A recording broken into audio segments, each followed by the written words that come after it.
mfano umekuwa Mungu mwaminifu. Ili Bwana pokea heshima tukufu zote.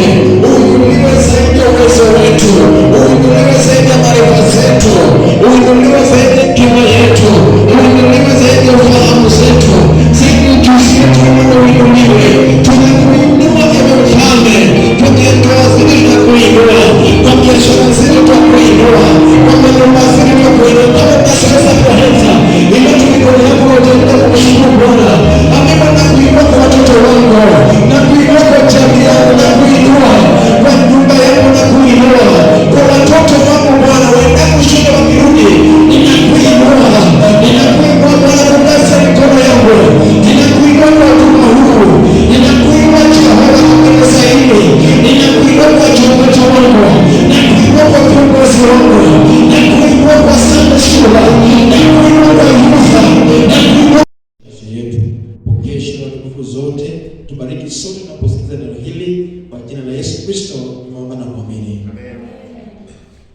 Mara pale tumetoka kusoma hii ni barua pili wa Paulo kwa mji huu kwa kanisa hili ya Wakorintho. Kidogo kabla nieleze zaidi, wacha nikupe sura ya mji wa Korintho vile ilivyokuwa inakaa. Korintho ilikuwa ni mji ambaye ilikuwa na watu wengi. Kama kuna watu wengi, ilikuwa ni mji ambayo ilikuwa na vituko mingi. Korintho, kabla Paulo aingie Korintho ilikuwa ni mji ambayo ilikuwa imejawa na anasa. Maana Korintho ilikuwa ni mji ambayo mchezo kama aina marathon ilianzia. Mchezo wa kukimbia, mchezo wa kupigana dondi. So ilikuwa ni mji ambayo ilikuwa na sanya wageni wengi. Haleluya.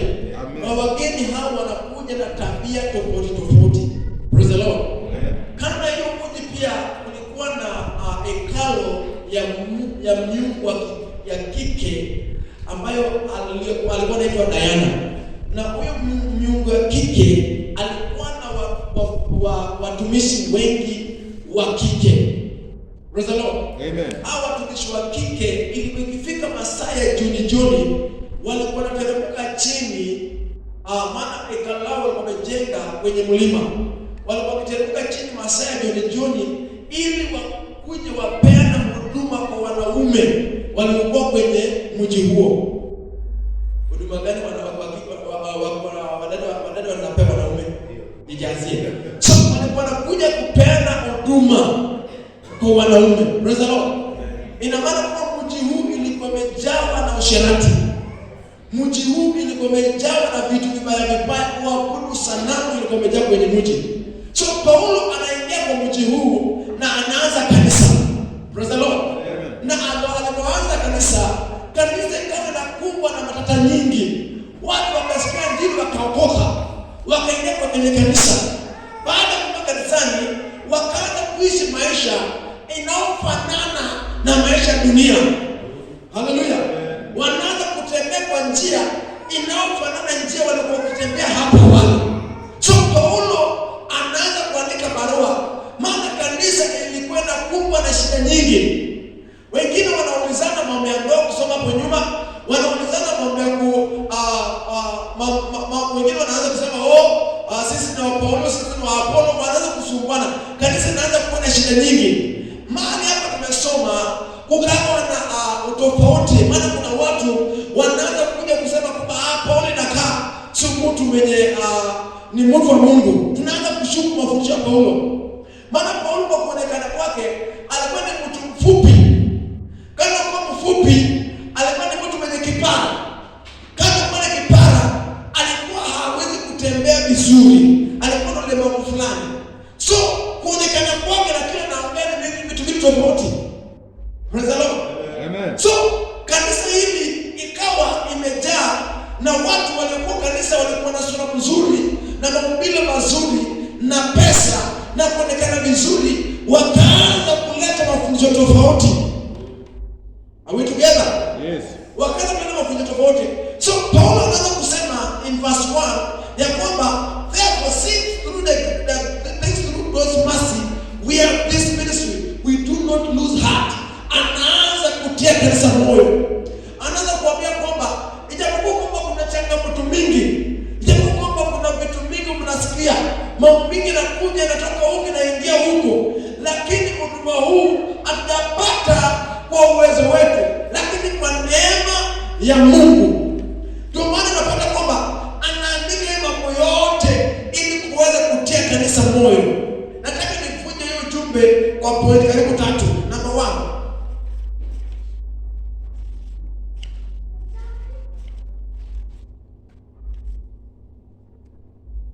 Paul made the church to know that there was a God of the world.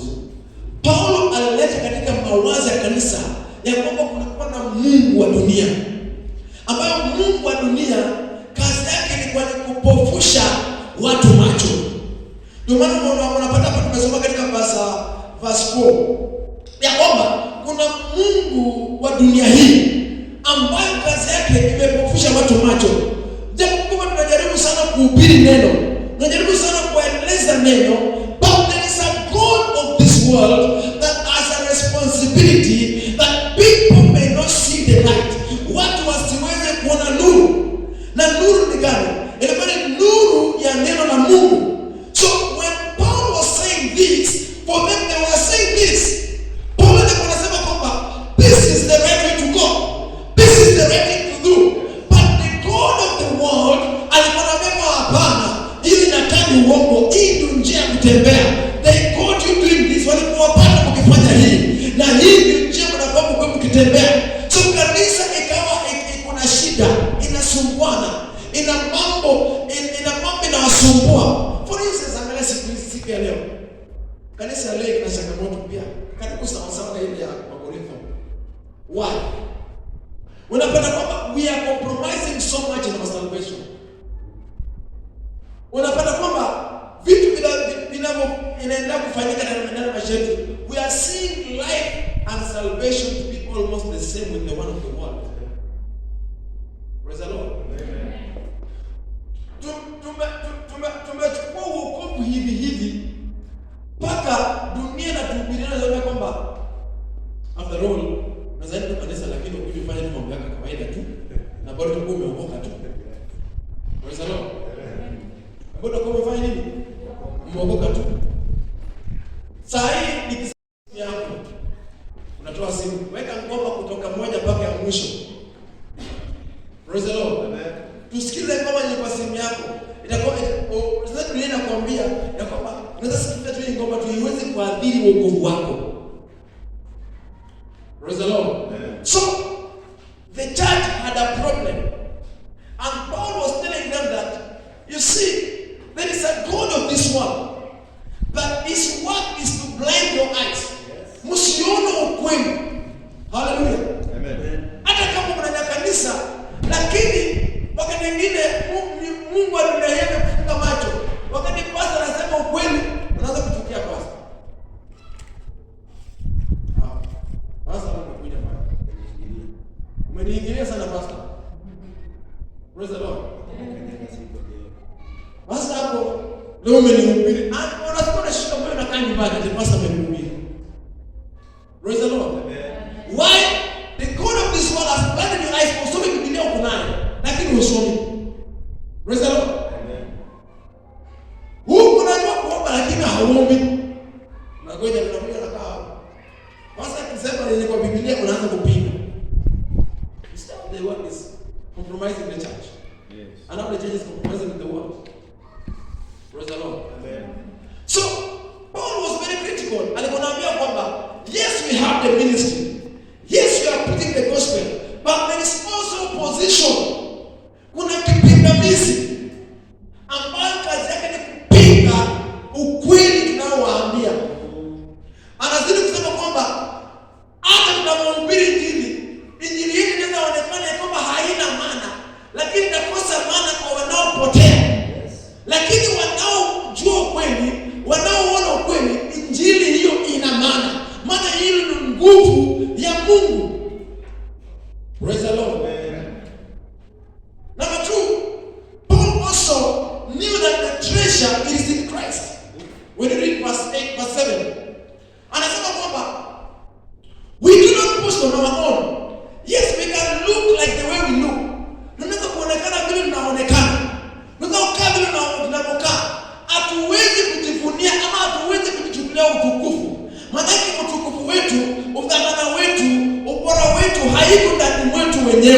lakini iko ndani yetu, ndani ya Kristo. And that's why the Bible is continuing to say that we do not treasure on our earthly vessel. Yes. Nasikia translation nyingine inasema kwamba Athens what? That is verse number 8. The verse number 7. But we have this treasure in jars of clay to show that this all-surpassing power is from God and not from us. Anasema kwamba huduma huu, mwito huu, upako huu, neema hii imejaa ndani ya hiki kiumbe ambacho kimejaa. It is not from us, it is from God. The power we manifest, the glory that is seen, it is not from our own doing. Hallelujah. Amen. So as people of God, we need to understand that in one way or the other, yes, we may look the way you look, you may go the way you go. Lakini remember one thing, do not let anybody despise the salvation in you. Hallelujah. Amen. Do not let anybody make you doubt the salvation. Baada ya kutaenda huko nje wanakwambia kwamba ndio Mungu wako unaombaka sana hapo wapi? Na ukiangalia kweli mambo ni mbaya. Chakula na maisha bora. Ukianza kuangalia juu chini unaona kama vitu haviendi.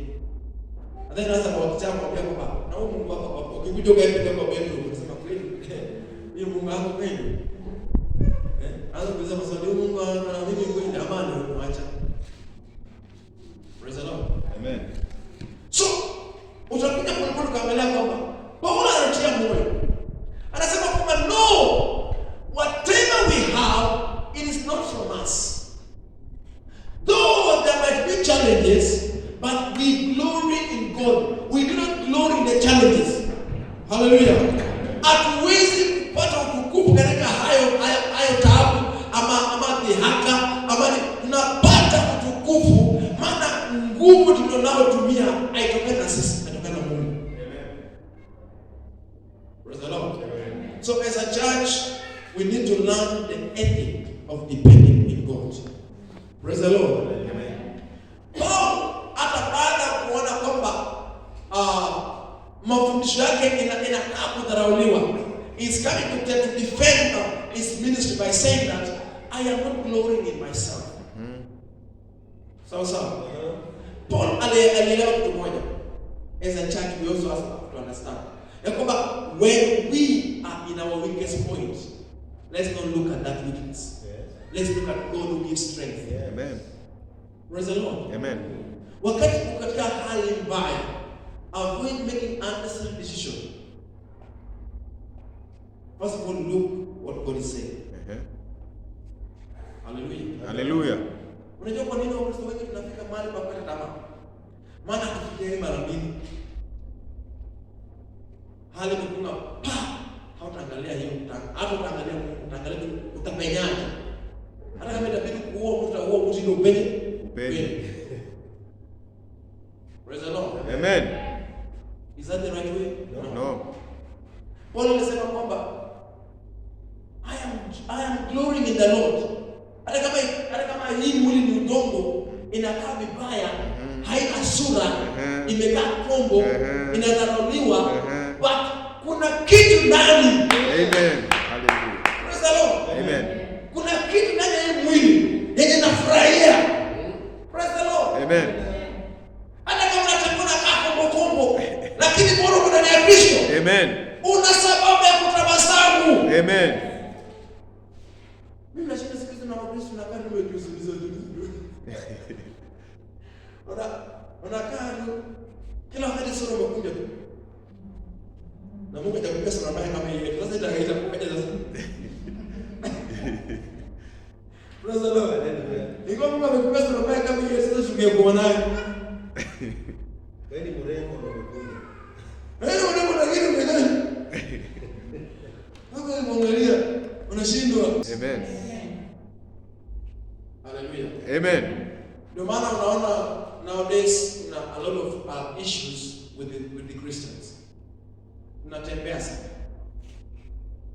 We are always walking a lot. Hallelujah. Amen. Natembea sio nenda Mombasa. Nenda wapi? Natafuta Mungu kwa. Si mseme mahali penye mnaenda. Sio tueni mahali kwa hapo. Niko hawezi sema. Praise the Lord. Amen. Yaani wanaweza sifika sana. Paul is telling us that in that earthen vessel, you have to glory in it because God is there. Amen. Praise the Lord. Amen. God is in you. Hapana tembea unatafuta wapi na ndani yako. Ndio maana tunapotoshwa. Hallelujah. Amen. Unapotoshwa bure. Jielewe kwanza. Wewe ni nani? Umeokoka? Yes. Unaenda kanisa, unasoma Biblia. Wata kwenda kanisa sio shida. Kitu muhimu sana umeokoka. Umempokea Yesu kwa Bwana mwokozi wa maisha yako. Anzia hapo. Na leo tajua umeokoka hujaokoka. Pia kuna wale wamekuja tu hawajaokoka bado. Lakini wacha tukutie changamoto. Umeokoka. Anzia hapo. Amen. Praise the Lord. Amen. Anzia hapo. Let me tell you, the way you are, provided you have Christ in you, you are more than a gold. Yes. Amen. Are we together? Yes. Kuna siku nikawa na changamoto, kuna wadada fulani nilikuwa naimba nao. Mwingine akaimba wakamcheka, maana aliimba vibaya. Wakamcheka, akashika moyo. Sema, "Basi ni sinaimba tena, wewe unanicheka." Sini. Na akaacha kuimba, kama sisi kabisa na akakaa nyumbani kule. Naambia, unajua nini? Kile uko nayo ndani yako. Ungelijua, ungekaa nyumbani. Amen.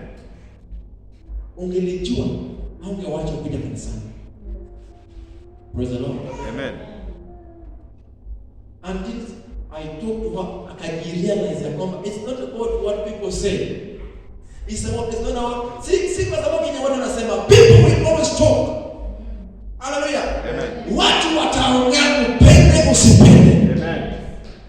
Hallelujah. Amen. Kama utaki kuongelewe, you better go to heaven. Lakini kama bado uko hapa, tutaongea. Ukivaa vizuri tutaongea. Ukivaa vibaya tutaongea. Ukinona tutaongea. Kikonda utakufa kesho tutaongea tu bado. Praise the Lord. Hata katasi. Naona kusirika tena. Ndio kwa mbaya. Praise the Lord. Paul anasema kwamba we are hardly pressed on every side but not crushed. Unasikia? Tumepigwa kila upande lakini hatujaisha. Huko ukiendelea rent, huko chakula, huko school fees, huko wamama wanaangalia sana wamekuchagua kwa kumaliza. Huko si nini? Lakini hadithi inasema kwamba when we are in Christ hatujamalizika. Yes. Hallelujah. Wacha wakufike lakini kuna tumaini. Amen. Shida. Atuangalie hapo. Amen. Wewe bacha kutu. Hapo. Nini? Hujawahi kati kufikiria na Mungu ako na wapi kwa hizi vitu zote? Umefikiria hiyo? Hujawahi kufikiria. Hii ile lakini ukikaa chini ufikiri. Bwana anasema kwamba tumefika upande zote. Lakini tunatumaini maana hatujamalizika. Mangapi wamekuongelea wewe Mkristo na kuokoka? Mangapi? Praise the Lord. Amen. Mangapi tangu uokoke, marafiki wangapi walikuacha? Vitu vingapi zilikufita tangu uokoke? Lakini umeisha. Umekufa. So in that vessel. Kwa wewe ambao ni chombo cha udongo, there is a treasure in you that you need to treasure more. Wacha kusikia watu wanaongea. Praise the Lord. Anaendelea kusema kwamba perplexed but not in despair, persecuted but not abandoned. Hallelujah. We are struck down but we are never destroyed. Kuna siku nilikuwa nahubiri mahali nikawa naambia watu ya kwamba there's a time nilikuwa na marafiki wengi